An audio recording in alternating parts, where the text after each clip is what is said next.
Hello everybody, this is CJ Wiley with more adventures on the road. I started going on the road hustling pool when I was 15. The details are in my book, but I've written about borrowing my friend John Emmerich's car when I was 15 and driving to Columbia, Missouri. So that's really where I got my start, is just that sense of adventure, you know.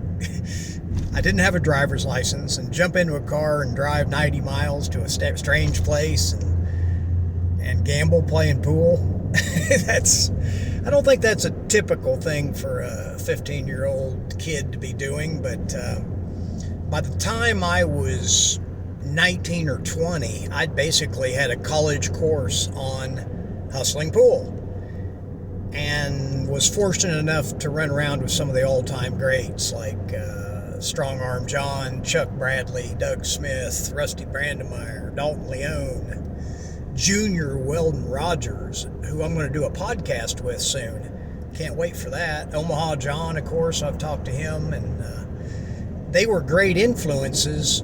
However, we were playing a dangerous game, and there were two different types of hustlers that I traveled with. Like Omaha John and I basically would go on the road and just stop at every town, basically. And we had information that we used from other hustlers. But for the most part, we just went town to town and went in the pool rooms, did investigation, asking around about pool halls and bars. And we would just kind of luck out and get in situations where we'd win $1,000 or $2,000. Those days are long gone. The cash money isn't like it used to be, and people they're just not as courageous these days. They want to know your Fargo rating and your, pulse rate. However, the big scores that I won were ones that we set up. And kind of a rule of thumb that I use is you can't ever win the maximum amount unless you're willing to lose at first. And most of my big scores I have either lost on purpose to begin with, or at least stalled going back for hours and hours to where my opponent was pretty much convinced that I played a certain level.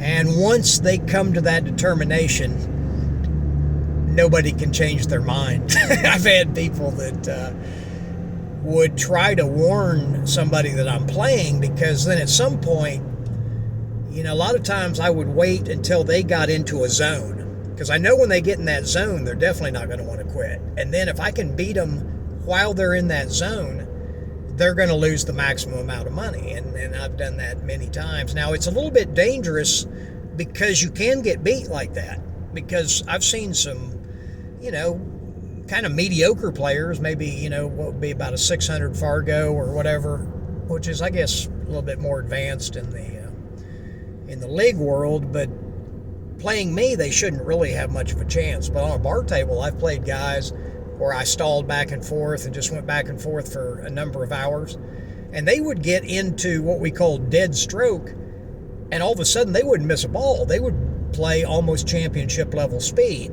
Now, generally, they couldn't make the shots of difficulty that we could, and we definitely had some advantages like the braking and stuff like that. But as far as just running out, there's a lot of people, and I'm sure yourself included, that has nights, or at least hours, that you'll play just about as good as you can possibly play. Now, the key in what I teach is how to play that speed all the time, and then try to push it up from there. So whatever someone's highest level is, I think they should be able to play that way pretty consistently once they're aligned properly, and there are some things that you just have to do to reach that level of play, or you get to a point where you'll just never get any better. I've had people come to me that's been playing, they said 10 years, like 2 or 3 hours a day, and never get any better. I can't do that.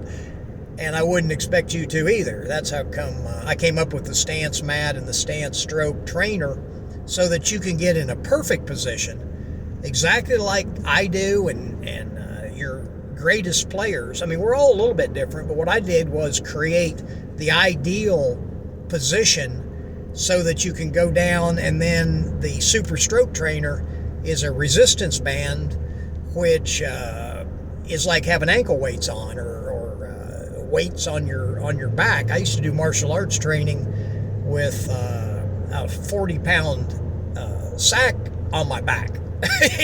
But when you take that off, you feel like you could jump up and hit your head on the ceiling. So it's the same with the stroke trainer. If you use it for about 15 or 20 minutes and then take it off, all of a sudden you'll feel like you got more of a champion level stroke. Now it's only going to last like 5 or 10 minutes, but at least you get to feel what it's like.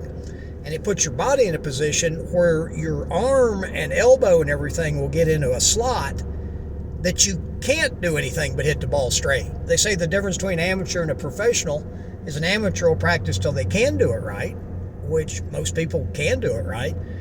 However, a professional will practice till they can't do it wrong. And what prevents them from doing it wrong is, as far as hitting the cue ball, is there's like a track that you're like a train track that your arm and shoulder, elbow all line up to, but you have to have your foundation built right to enable that to happen. So it all starts from the ground going up, just like building any other structure. So when we set people up, like Strong Arm John called me up, and I've told the details more of this story.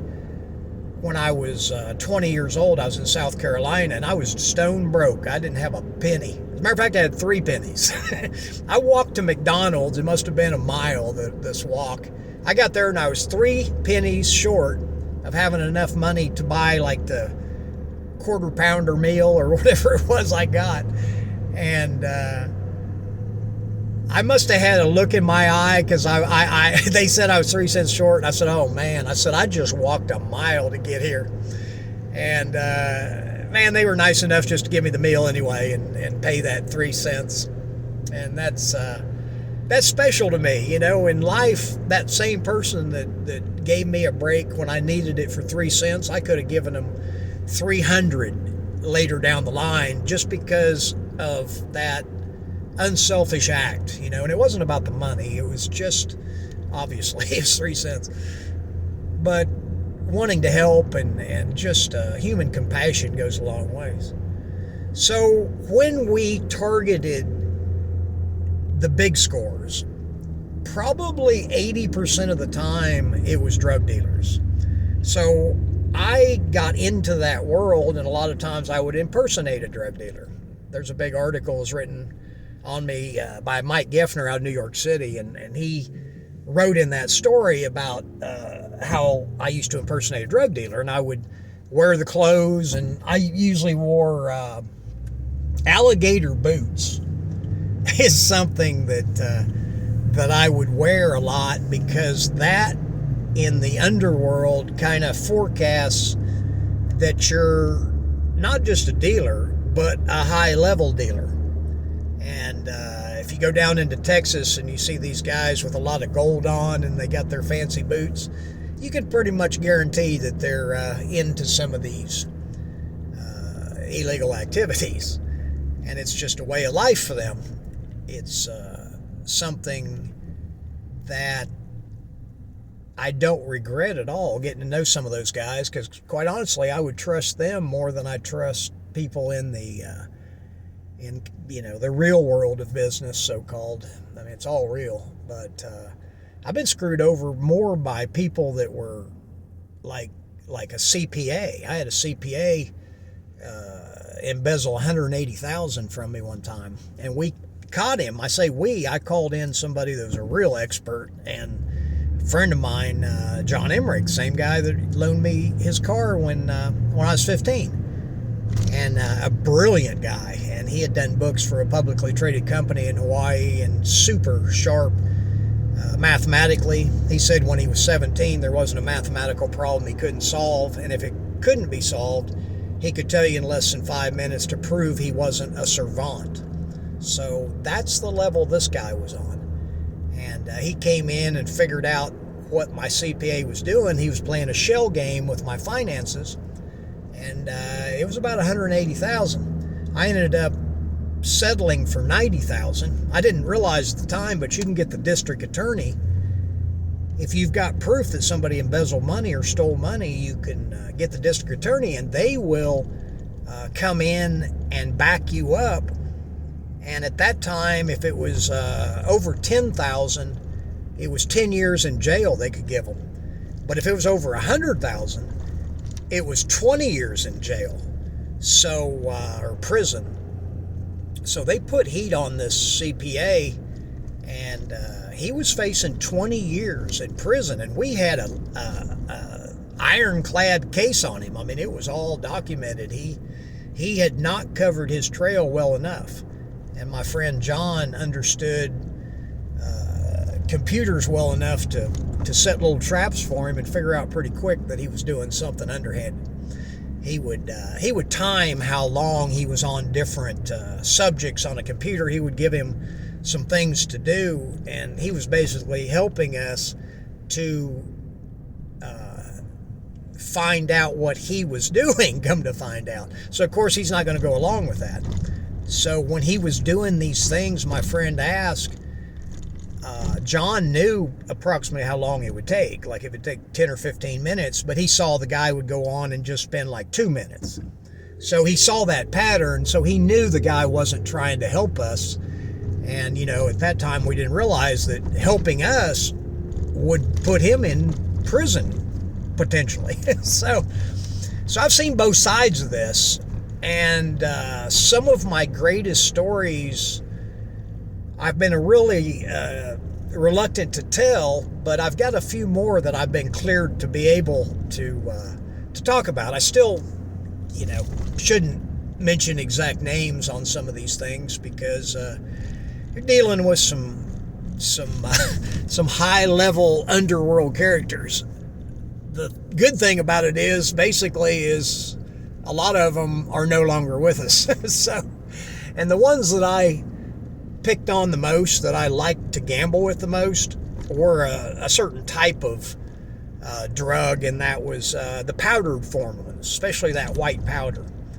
Because you won't hardly meet anybody that retired from that business successfully. It's, it hurts people quite a bit, but it's also super fast money and big money. So those guys can lose 50 or 100,000, and it's not that big a deal because they can make that much every week, and man, I've played guys that, like there was a guy, Kojak, in South Carolina, who was tremendously big in his area. They were flying stuff in Myrtle Beach, and I think he had his own planes, and he was a big backer in the pool world. I know he backed Keith McCready a few times, and another friend of mine told me that he was with Kojak one time at his or in his hometown, and they went to, I think, a little cafe, and they got out of Kojak's car and they're going to go into the cafe, and the friend of mine had an expensive pool cue that was in the car, and he said, "Hey, are you going to lock this car?" And Kojak's like, "Why would I lock the car?" He said, "Well, I'm just worried, I don't want anybody to steal this pool cue." And Kojak says, "You think somebody would steal from me out of my car?" And the guy goes, "Well, no disrespect or anything. I just, I'm just real cautious about my cue." So Kojak said, "Let me see that cue." So the guy went back in the car and grabbed his, had a little, they were Fellini cases back then, these nice hard cases. If you're a little bit older and played in the 80s and early 90s, you definitely know what a Fellini case is. So he gave Kojak that Fellini case, and Kojak opened it up and looked at the cue and goes, "Oh, that's a nice cue." And he puts it together, the case together, and he set it on the hood of his car, and told the guy, "Okay, man, let's go get a bite to eat." So the guy's like, you're not going to leave my case on your car, are you? Kojak goes, yeah. He says, nobody's going to touch it. And so he goes in and they eat. The guy said he was sweating some bullets, but he knew Kojak was that powerful in that area. And when you are, the underworld knows it. And those little petty thieves that break into cars and stuff absolutely won't do it if they know that a big kingpin, owns that car or that house. I've had a few times. I got ripped off another time where they put so much pressure on the guys that stole my stuff that they brought it back. They brought it back. That was in South Carolina. South Carolina was a brutal state at one time. They said there was more cocaine going through Greenville, Spartanburg, than there was Miami. And again, I think instead of going in, it was too dangerous to go in that southern part of Florida. They were going through Myrtle Beach. At least that's what I was told. Now, this was a long time ago. So this was like 40 years ago. So I'm sure nobody does that kind of thing anymore. But I have no idea. But I've got some stories that I want to tell about some of the bigger scores that I made before I retired from the hustling world. And just so you know, if you're not familiar with my background, I quit hustling pool when I was about 25, and I started playing more higher level tournaments when I was 25, 26, and then my first full-fledged pro tournament was in Toronto when I was 27. And that's where I played Efren first round and was fortunate enough to beat him, and then Earl Strickland, and I won against him and ended up finished fourth in my first major tournament. That was the Dufferin Classic in Toronto, Ontario. And I hit the ground running, and that's where I learned the footwork that I'm talking about that I now teach with that Super Stance mat. And I also have a private website that when you purchase the Super Stroke and Super Stance trainer, they're a combination. They're sold as one. You get access to that website. And I've got, I think, 7 or 8 videos right now. The first video is like 19 minutes long. So these are in-depth. So it's not just the training things that I have. It's knowing how to use them and maximize them. Because, see, I've used these things as well. And I've shown through the years, like I got an 8-pound sword. I got that in my truck right now. And I use that, myself. I used to do it 100 times a day, right-handed and left-handed. Because you need to be strong to play pool at a high level, at least in the hands. And that's what I would do if I was taking a young player under my wing, male or female, is I would work with them, and within 3 weeks I could get them to have as strong a stroke as any of their competition, unless they have a physical issue.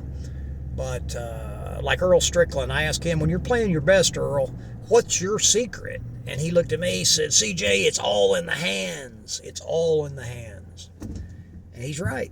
It is all in the hands.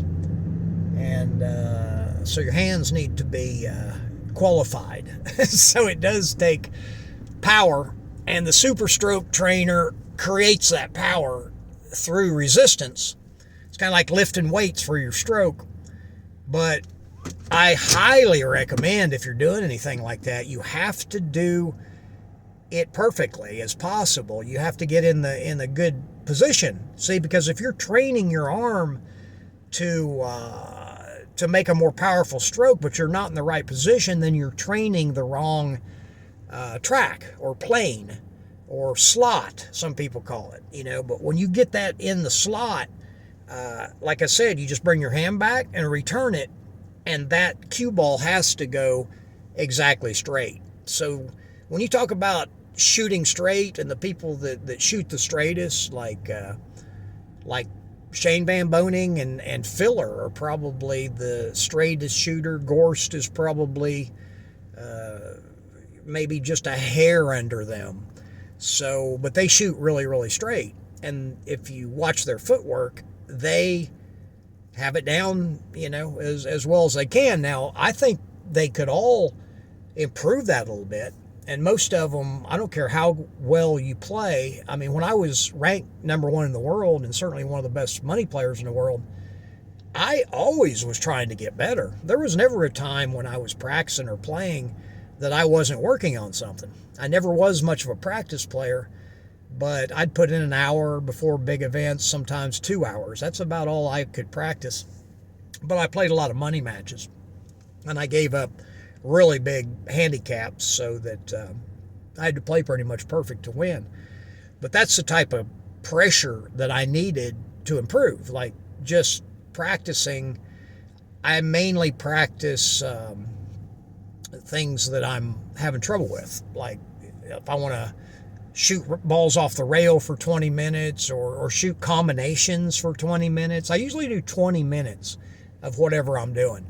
And I'll just take something that I really want to work on. You can always work on combinations. And once you can make 2-ball combinations, try 3-ball combinations. That's way harder than you think as far as the difference between 2-way and 3-way. When you start trying to control 3 balls, that almost takes a quantum computer to figure out, when you got 3 different parts moving. And there's a issue with that in physics about the 3-body problem, I think they call it. But pool is the greatest example of physics. I had a friend in Dallas who was a physics professor at SMU, and she and I used to hang out, and she came to my big club, Carson's Live in Dallas, and I'd have a drink. She'd come in like at happy hour, and she was fascinated with my understanding of how those balls reacted and what I could do with them. Basically, anything that you could imagine I could do with those pool balls on the table. And she said one day that she wished that I had an understanding of physics like I did. But I think she was joking, hopefully. I don't know. But I've just always had a knack for that. Anything that had a ball. I played tennis and baseball and basketball and never was much on bowling. So I say I'm really good with any kind of ball that you can't put your fingers in. So I'm going to tell a few of these stories. I've got the green light, and I think you'll find them fascinating here in the next week about some of these major drug dealers that we trapped and beat out of a considerable amount of money. I'm talking Lamborghini type money.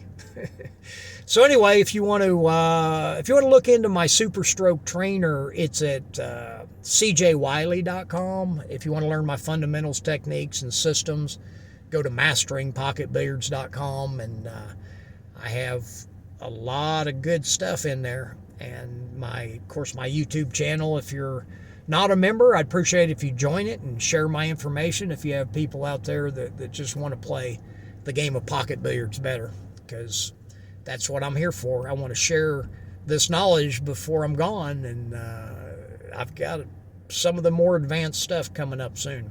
But get that foundation down. You've got to get those feet right if you're going to play this game at a high level, because the feet control the rest of the body, especially the angles of the feet. So I was doing commentary with Sky Woodward, and I asked him, I said, Sky, when did you learn to get your left foot parallel to the line of the shot?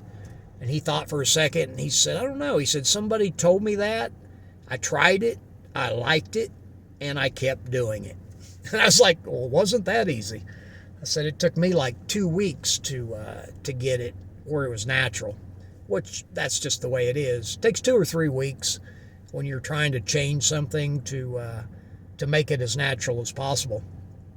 And I will say it was the greatest move I ever made for my pool game and for my life, to really fine-tune that footwork so that my body would get in the same exact perfect position every time. Because like they say, practice doesn't make perfect, but perfect practice does.